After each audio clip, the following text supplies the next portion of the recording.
Welcome back to Unapologetically Visible, the podcast for high achieving Latina and women of color founders who are done being the best kept secret. I'm your host, Christina Olivarez, award-winning visibility and leadership coach, TEDx speaker, and founder and CEO of the Social Butterfly Gal and Hustle and Socialize. For today's podcast episode, I thought it would be really incredible to give you a sneak peek at what goes on inside an exclusive Power Hour training. I am going to be highlighting one of our Power Hour trainings, which is a monthly training that I do every single month, where we do 30 minutes of training over a specific topic inside of my framework and 30 minutes of hot seat live coaching in that Power Hour. This is an opportunity for you to get inside an actual Power Hour training and receive some value and what it would be like if you were to get coached by me. So this one, I'm so excited to be sharing with you. It's one of our Power Hours that we did a couple of months ago, and I hope you enjoy. We are going to prioritize today's training over on how to craft a pitch for visibility opportunities. We're going to cover not only just like podcast opportunities, but speaking opportunities and different things that normally we pitch on. Okay, when you think about pitching yourself for a podcast panel or feature, what's the first emotion that comes up? And what is one word that describes how you feel about pitching yourself right now? I always have the screw it moment where then I just stop caring and then I go. But sometimes what I've noticed lately is harder for me to get to that just stop caring moment. I just literally feel like a dork whenever I think about pitching myself. Is it because you know how you want to pitch, or you just feel kind of like, well, why would they go to me? It's more why would they go to me, but I also feel like it's not that I don't know the material. Mm-hmm. I'm very ad lib. So I'm not organized. I can pitch, I can walk into a coffee store and then pitch myself because I wasn't planning on it versus I think like I have something delivered in my head. And like small things start picking up where I'm like, I always have business cards on me now. It's small tinkers and I'm like, okay, this help prepares me. Like, because I've been making notes on like, what can I do to be better prepared versus just rambling my mouth off? Because I can talk. It's just like honing it in and sealing the deal. Okay. And then Heidi, I don't know if you're able to come off of mute or if you're able to write in the chat. I was a little bit nervous of pitching because I had not attended before. And even if I was not selected, I was actually going to plan on going. Oh, okay. Yeah. So I was actually still, because I was like, this is the vibe of everything from what I saw just seemed like my type of conference and things like that. But me pitching myself, I mean, I'm used to pitching myself for podcast, right? Which is mostly virtual. But lately I have been pitching myself for conferences and for panels and things like that. And because I've been in the podcast industry for 3 years now, and regardless of me being a guest or me hosting, I feel more comfortable with pitching myself, with speaking, because I know what the hell I'm talking about. Like, I for sure do. And so like, just like hearing like other panelists or other conferences, I'm like, yeah, like that's exactly what I thought. Or, getting that validation that's like, yep, I do know what I'm talking about. And just having that confidence that like, I can provide value to the customers or the clients or, the attendees and things like that. Mm-hmm. Awesome. Alicia, I don't know if you're able to come up on mute, but what is one word or like the emotion that comes up about pitching yourself? Like two. One is like excited and the other is like heavy. Okay. Because I'm not sure how much time it's going to take. Because this is like a strategy, right? Like it's not like something you just, I mean, I guess you can, do here and there, which is how I've been operating. But if you really want to like leverage pitching, like to me, it feels like it needs to be a thing in your business. Absolutely. And I love that you said that, like it's an actual strategy, because I would say like for me on the sponsorship side, I would dedicate like a full hour to 2 hours almost every day to go through my system that I created. Make sure that if I needed to reach out to them via LinkedIn or send the email, that it had a well-oiled machine. And so that's really what we're going to focus on today is one, I think when you start pitching and it's not landing, there's kind of like three factors that come into play. So the first thing is you're sounding a little bit generic, right? Sometimes when people start pitching, they are not really specific in the way that they actually pitch. So they use generic language. So for some people, it's like, okay, well, I do XYZ, but it's not specifically clear on what you actually do and how you are going to build the transformation, whether it's through a podcast or a speaking opportunity. The second thing is a lot of pitches sometimes sound like a resume builder. So for people that are wanting to pitch, they include all of the things that they've done and not so much of like what is in it for the audience. And I think we hear that a lot too. It's like, yes, I want to know your credibility as a decision maker, but at the end of the day, my goal is what is going to be the transformation that is going to happen to my audience, and how is that person, whether it's coming onto my podcast or whether it's, you know, speaking on the stage, how are they going to bring that transformation? And then for a lot of women, kind of like what Maricruz just said earlier, was they don't feel like they're ready, right? I think like for a lot of us, especially when we're pitching for specific podcast opportunities where it's like a huge podcast, we feel like, well, we don't really have the necessary things to be able to pitch because we haven't hit a certain milestone or we haven't done a specific thing. And so usually when all of these are combined together, that's when we start noticing like, hey, we need to kind of switch it up so that we can make sure that our pitches are going to land. I always love to say, you don't get visibility opportunities, you start positioning your brand for them. And a lot of people kind of like trying to figure out like, how do I get it? How do I do all these things so that I could be seen? Well, a lot of it is going to come from the way that you are positioning your brand.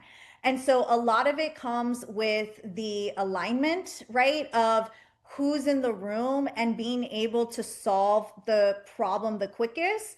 When I think about like podcasts or being on stage or even just the simple opportunity of a collaboration post with the brand, a lot of it has to deal with, okay, am I the most clear in how I'm going to solve that client's problem or like their client's problem?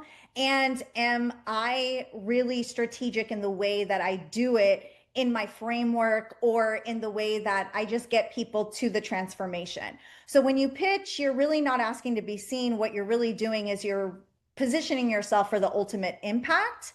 And without your story and your strategy and your framework, that's where it leads to many decision makers not really wanting to make that end of like, hey, let's get you on board.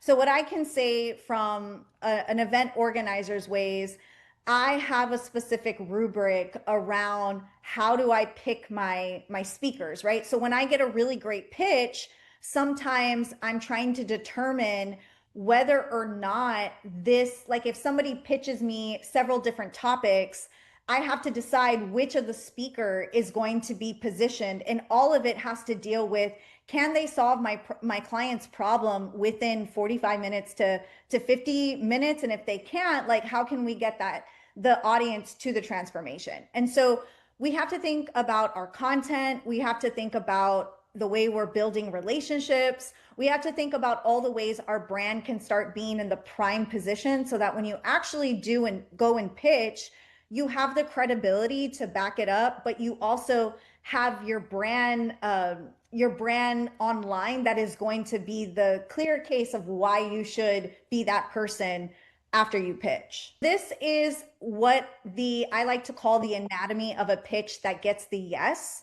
There are 4 different things that a lot of decision makers look for, and that is clarity, relevance, value, and memorability. So on the clarity side, does your pitch clearly communicate who you are, what you do, what your values are? And I think now more than ever, we want to make sure that we're in alignment with the brand's values.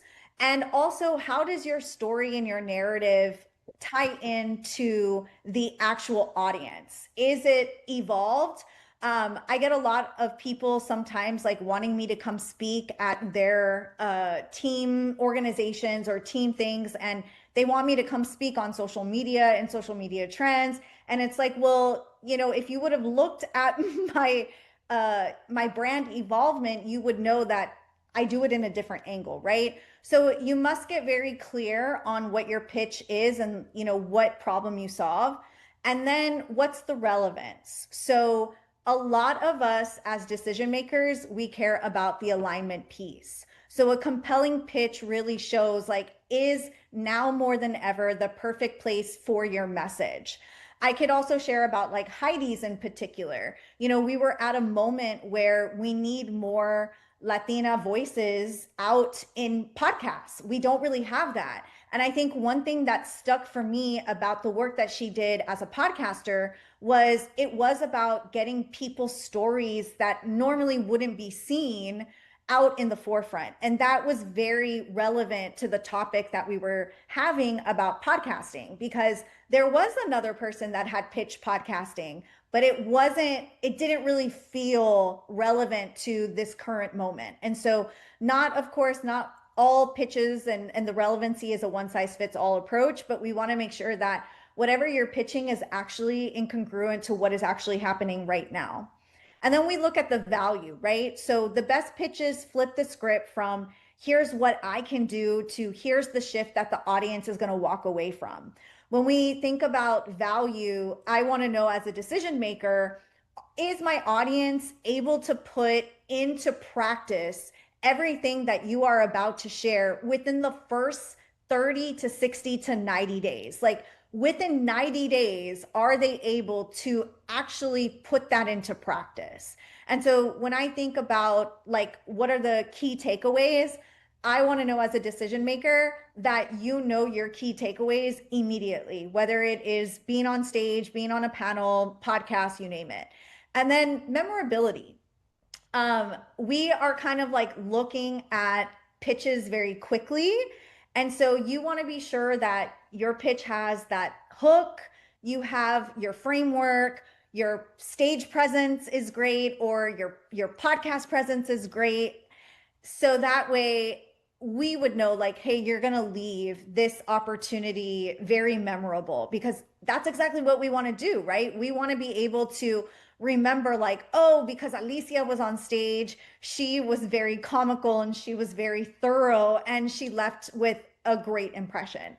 And so these 4 things are something that I feel are very important when it comes to getting a yes. This is the 3-step framework that I like to use whenever I'm crafting a pitch or helping my clients with their pitches. So number 1 is you want to anchor in your story. Your story is going to be very key, because when we think about how you are the expert, we want to be able to see that at the end of the day, you are teaching what you've already accomplished. And so we want to know a little bit about your story as a business owner, but then also like your journey in how you've actually accomplished the thing that you're going to teach about. And then of course we want to articulate your value. So instead of saying like, I'm a coach who helps women, you kind of want to position it to say like, I guide Latina CEOs to recalibrate their visibility so they protect their income, authority, and client flow in volatile markets. That right there is clear, specific, and very undeniable. So you want to make sure that every time you're speaking, it communicates the value that you have and that you're going to do. And then this one is super key. Ask with confidence. So don't imply that you just want to be on somebody's podcast. You want to say very verbatim, I'd love to join your podcast to give your listeners 3 specific strategies like XYZ that they can apply right away to build visibility without burnout.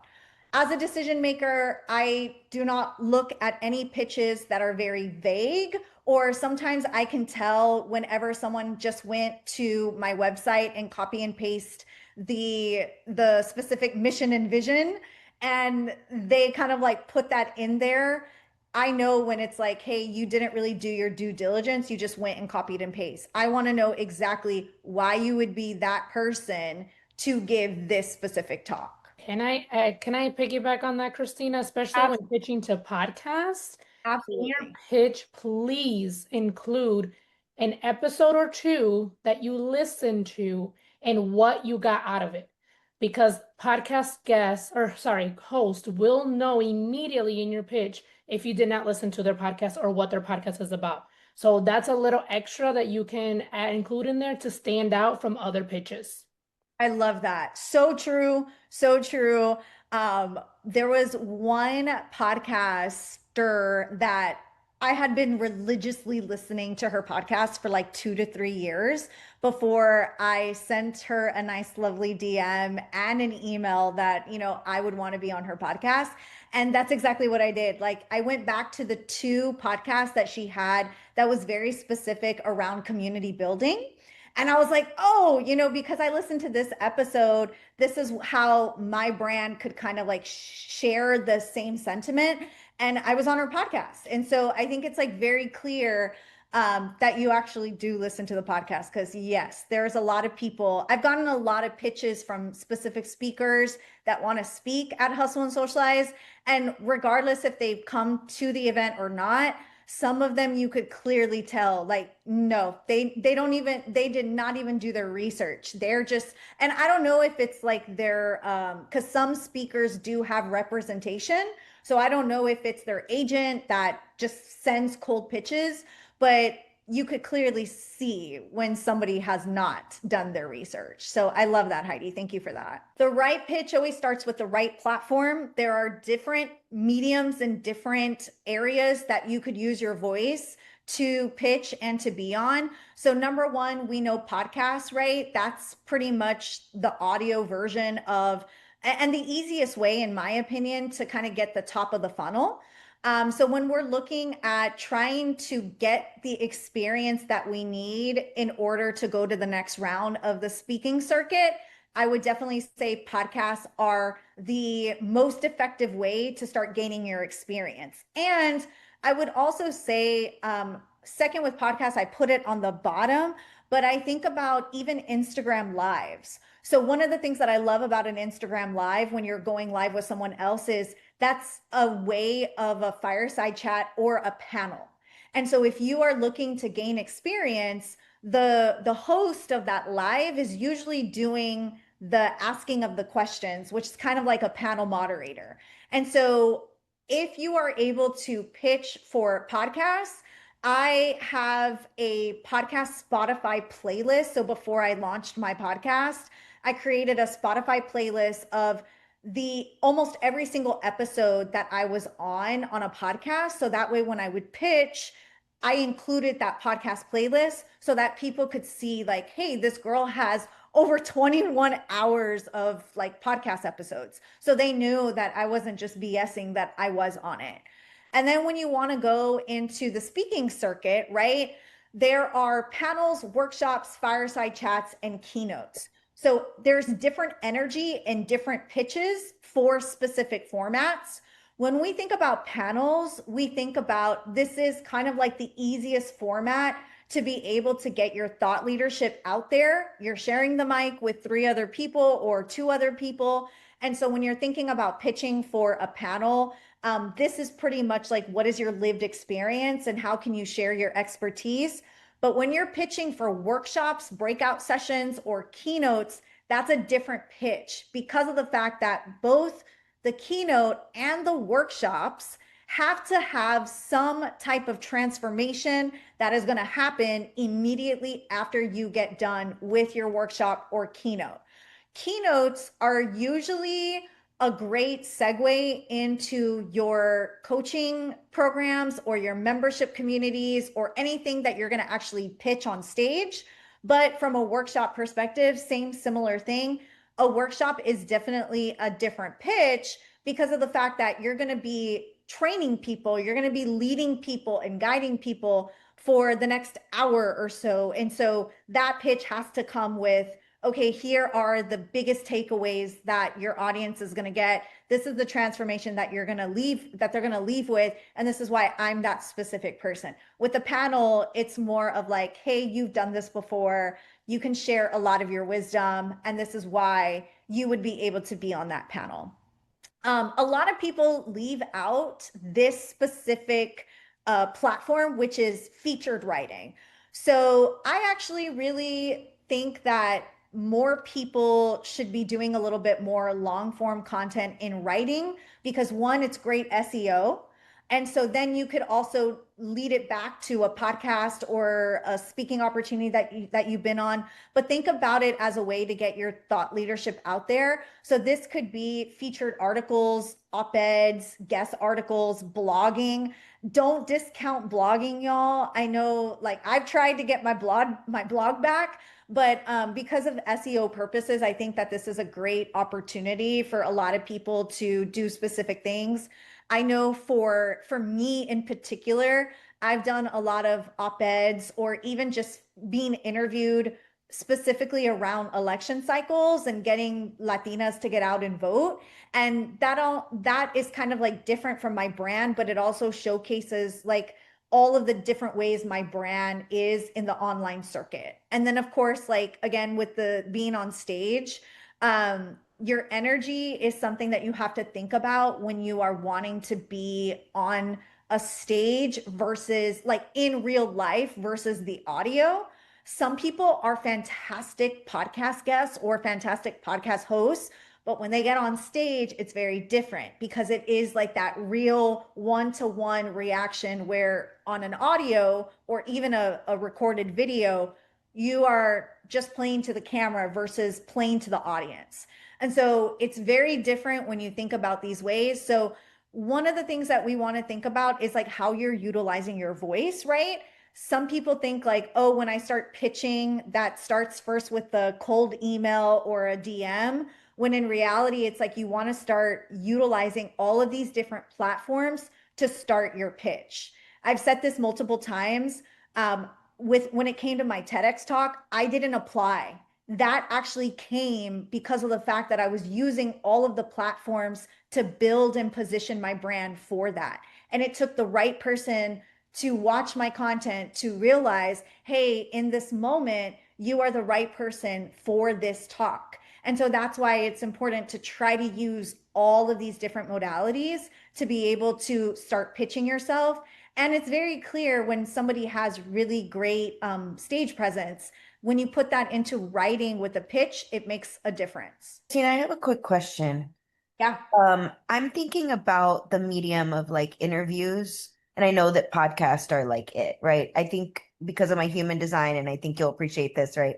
I respond. So I really want to lean into being interviewed. So I know the podcasts are it, but I'm thinking I saw on your screen fireside chats. Yes. So can you talk a little bit about or what your experience has been around like maybe where I should be looking for fireside chats, like what organizations or type of events and or like talk, because I'm thinking like, you know, the approach that I have, I don't know if that's like a fireside chat topic. Do you know what I mean? Do I need to, what kind of topic should I like be thinking like crafting in a, or is it like just my experience, right? It's definitely based around your experience. The way I kind of see fireside chats is when you have a leader who's been in the game for a while and they have a lot of experience that they could really share on a specific topic. So it could be like maybe your operations arm, right? And you're thinking about like, how could I share this in my story? Those could be really great fireside chats. I also think about it from a lens of like, think about Michelle Obama, think about Morgan DeBon is another one. Like these women have so much knowledge. Sometimes it's tied to a book or sometimes it's tied to a specific thing, But when I'm going to a fireside chat, when I'm watching a fireside chat, it's more about how can the audience learn from the lessons, and not so much failures, but like the lessons that you have and the wisdom that you can share that give you that proximity to that person. So when I Okay. think about a fireside chat, I think about it from the lens of, okay, somebody like Wendy, right? Because she was a fireside chat. Wendy Yeah. has so much knowledge to share in her specific field. And she also has like a really great topic, but sometimes I kind of just want to interview the person. And I kind of just want to learn from her mistakes, her lessons, her failures that I feel like the audience would also get to know as well. And so, from an interview style format, I think it's more about like, how can you share your specific journey versus like, hey, I got this topic that I'm really great at, and now I could, pitch my program or pitch my, whatever. Right. So some organizations, we look at like things like Startup Week, right? They usually do fireside chats with their keynotes, and their fireside chats are more about, let's talk about what you've written, or let's talk about what you've done, and also let's share some of the lessons that you've had before, so that the audience can get an idea of what could they do differently versus like you actually presenting your framework and stuff like that. Yes. Okay. It does. So when you brought up Wendy, I think about like she's a millionaire, so it's like the road to millionaire status, right? Right, right, Gary Vee, the road to building that big business, right? right. So either I need to have more experiences, or I mean, let's just be real, or I need to find a story that's worth telling, right? Which I think we all have that. I need to position myself, and then obviously it needs to be the right thing. So that puts it in perspective. Because yeah, I would love to do like my long-term goal for speaking specifically is to have a few keynotes just a year, like 2 to 3 max. Yeah. More if it's on the same if it's the same keynote, but and then the rest is like an interview style. Yes. So And yeah. one of the things that I'm learning as a speaker, and like how you get paid and what is matching your energy, is it Yes. takes more energy to be the breakout speaker, because you have to do the presentation and you have to do all these things. And sometimes when you do off the cuff like panels or fireside chats, it's less energy, but when you start getting really well in your career, you could start charging more dollar for a fireside chat because you're coming in with experience versus everyone else. With the panel, it's a little bit different because you're also sharing the stage with 3 other people. And so Yeah. like when I think about panels, at most, I may get 2 to 3 questions throughout that 30 minutes to 40-minute time frame. And then when I get 2 to 3 questions, when I look at the footage, I'm speaking for like 5 minutes, right? Like Yeah. if I'm posting the video, if I capture the video, that's how I know how long I've spoken. And so, yes, like you could justify why you want to price it at a specific rate. But when you think about it, and this is how I thought about it too, when I got pitched for people who wanted to come speak on a panel, if I'm going to be flying them out from California, spending, hotel, flight, and a speaking rate, and they're only going to be on stage at max talking for 5 minutes, how is that justifiable to, like, yes, they might be really great, but like, how does that justify my budget? Like, how does that justify when I could be paying somebody a little bit more for a breakout? So it's things like Yeah. that. But I think like when you start getting older, it's a lot easier to do fireside chats because it's Yeah. just you're showing up, and basically you're showing up with your wisdom and your expertise, and you Yeah. don't have to plan everything. So where do they fall on the scale of pay? Above a panel, but Yes. Fireside but chats. below a keynote. Yes. So when you think about it, it's like keynote, fireside chat, breakout, panel. Ah, okay. And I would even equal breakout and fireside chat a little bit the same, because I do feel like with the breakout, because the speaker is actually like giving their Training. IP and they're actually teaching, that's more costly because that's their time. Whereas on a panel, like yes, it's your time, but you're sharing the stage with three other voices. Yeah. Okay. That makes a lot of sense. I appreciate you. Thank you. You're welcome. Flaka, I see you have your hand raised. I have a question regarding like media, and I think it's very specific to like my particular multi-passionate drama I always have going on. Um so for me, I feel like I have a few like media stories that I've done where I've either been featured, interviewed, or something about like my feedback and thoughts where I make it very clear like I am pro-immigrant, I am like, here for my community, but I don't know if that is something that I need to be including like in regarding HR mommy side.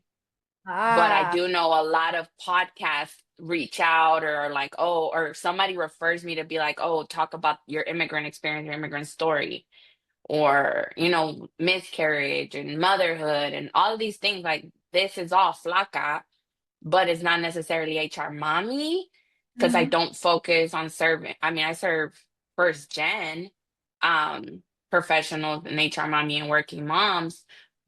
So I guess my question is like, would I even use any of this media to put out on HR mommy side at all, or do I just continue to keep it completely separate? If it's relevant to what you're doing with HR Mommy, that would definitely be credibility in alignment with it. Because if you've been featured, I would say in the news, right? If you've been featured on any of the news stations where they've done a segment or a podcast or some type of article, you could utilize it to how it pertains to your brand. If it's part of your personal brand, I would probably keep it on like Flaca, but you could also just say like, this is the work that I do. Like with the HR mommy side, like whether it is something to deal with like immigration or even miscarriages, like how many times do we hear where some people have miscarriages and they're not able to like get off time of work, or if it's something dealing from an HR issue and you've gone in, if you've talked about it, then I think that that lends the credibility itself. And so I Okay. think I think like if you feel like it aligns with the work that you do with HR Mommy, definitely post it, or definitely, because at the end of the day, it's your credibility, right? Like um I feel whenever somebody gets featured, so like Wendy's another great example. So Wendy was on the news for the Roots and Wings, right? It's the work that she does on the side, and she posted it on her Instagram page. And it was like it worked because that's part of her brand from a personalized stage. Like that's showing her audience, like, these are my values, this is what I believe in. And it's also showing the credibility side of like, this is what happens when you use your voice and now you get featured. So I always say, like, no Mm, matter what, at the end of the day, like a feature is a feature. And if you're going to post about it, it lends your credibility. Like I'm going to want to trust you because I know you've been featured multiple times. I see. Okay. And then you just get my like light bulb running here because like for instance, I just talked to Telemundo about the whole Charlie Kirk situation, right? And they were like, so how do you feel about it? And it's not a missed opportunity because I did speak up for our immigrant community, but also I could have definitely tied in HR where like freedom of speech, right? And part of your freedom of speech is to express yourself at work. Amen. So Yep. okay, Yep. got it. And one Thank you. thing I will say about like on the pitching side for media, so I suggest to start making friends online with podcasts with producers. So one of the best things that I did when I didn't get the job for TV was I still learned who were the producers of the different TV shows and the lifestyle TV shows, because the producers are always looking for segments based off of the relevancy of what's going on in your local community and who are those voices in the local community that could speak on that topic. So one example that actually happened to me was, I don't know if you guys remember when Will Smith slapped Chris Rock, right, during the Academy Awards, and certain people, very similar to what's going on right now, but certain people were posting memes about it on social media. But then it got to the point where like businesses were posting the meme about it for their business. And so I had posted something on my Instagram, and one of the producers saw it, and we recorded a segment for the chat, like for the local news. And so when you start making friends with these people, you become like the person that they're going to go to, because they know like, hey, you know, Flaca's available for an interview and we could interview her. There's a producer that I'm really great friends with that he does a lot of business stories. And so anytime he's looking for a business story around social media or community, he'll send me a DM and be like, hey, are you available? I want to record something. And that's just because I've built the relationships with the producers. So you never know who's watching your social media. And I think it's also like the way to build the credibility too. Okay.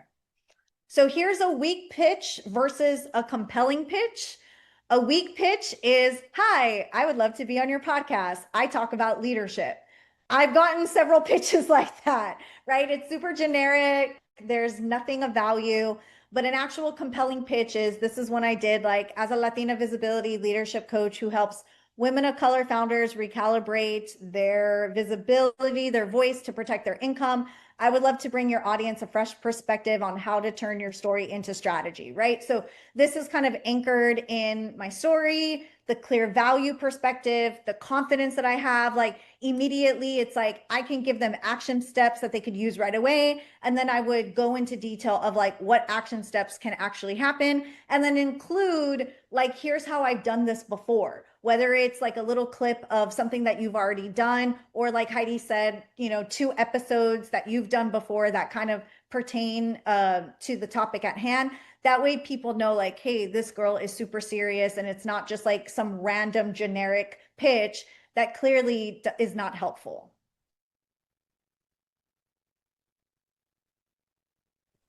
Quick question So, on that compelling pitch and stuff like that, because to me, I feel like I overshare. So it's like narrowing it down. Because usually it's more like, I know what it's like to have your voice hidden or not be seen. So that is what I do in my photography. And I use a photojournalistic style. Like I call myself lifestyle, but I am about real life. It's not just branding and marketing to be cute. It's like I am telling these true stories. So it's just like, what are ways to help fine tune my message, or like what are tips that you use to help fine tune your message to kind of get that more compelling impact statement? If I'm looking at a specific audience or a specific event that has the same audience that I know I could like impact, I look about like 2 or 3 specific problems that that audience is having or that could have, and how I would be able to solve it within my either speaking like breakout session or in a podcast. So I kind of just narrow it down, and I craft every single pitch. Every single pitch is very customizable. So I don't have one specific, like, here's what I could do, like for Startup Week, because I know that those people are completely starting up. They're not really, you know, further in the game. I know that for my speaking, for my session, that's got to be a little bit more like, you know, startup-y, not really so much like in depth to the work that I do, because I also know that a lot of these people are very like beginning. And so I think it's just a matter of being very clear and concise, and understanding like, if somebody is going to be looking at this, always go back to like, what is the transformation that I know I can bring when they hire me? And just getting very, very clear on that. Okay. Thank you. So here's kind of like a pitch starter. What part of your story would you lead that proves that why you belong in the room? Which platform feels most aligned with how your voice shines? And what transformation or result would you highlight for the specific audience? If you resonated with this episode, here's what I want you to do next. Subscribe and leave a review, because that helps this podcast reach more women like us, women who were never meant to stay hidden, women who are meant to be highly visible leaders. Share this episode with someone you love who is thinking about joining one of our Power Hour trainings or is curious about what it would be like to be coached by me. And DM me on Instagram at The Social Butterfly Gal. Tell me your biggest reframe or your biggest breakthrough from today's conversation. And if you're feeling the call to go deeper, to recalibrate your personal brand, leadership, and your visibility, I would love to support you through one-on-one coaching. You can find the coaching information and offers in the links in the show notes below, or send me a DM with the word coaching. And I'll personally walk you through what offers are in alignment with your current season and what it looks like to step into this next era with clarity, confidence, and unapologetic authority. Thank you for being here. Thank you for listening and for all of the shares and reviews. Remember this, you didn't come this far to play safe. You came to be unapologetically visible. I'll see you next week.